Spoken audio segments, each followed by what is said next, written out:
يلا بينا يا صديقي نبدأ بأول حاجة عندنا في الأكسس، وإن إحنا إزاي بن جيت الداتا.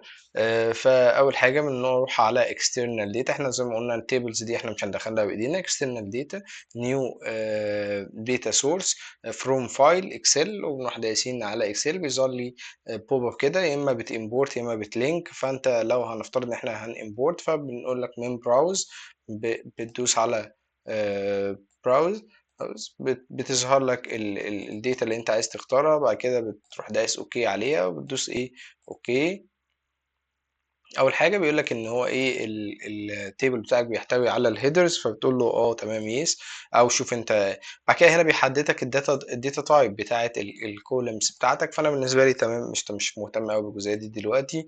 وبعد كده بيقول لك let me add primary key، لا اقول له انا مش عايز اضيف primary key، والكلام ده نفهمه بعدين. بس انا بالنسبه لي بدوس بس next finish، وهسمي اسم التيبل بتاعي. اوكي كده انا سميت التيبل بتاعي وظهر لي التيبل بتاعي هنا. بس كده يا صديقي.